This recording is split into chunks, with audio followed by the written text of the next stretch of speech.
Hej, jeg står på Roskilde med Flæk. Velkommen til, drenge. Mange tak skal du have. Tak for det.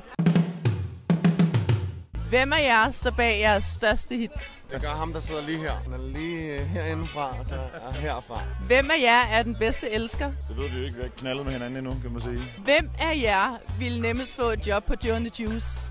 Joe and the Douche. Det er et godt spørgsmål. Hvem af jer er mest smidig?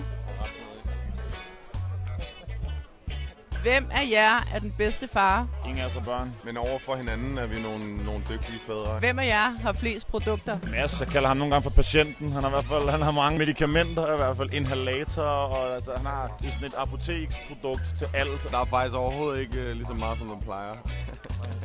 Han er inhalator.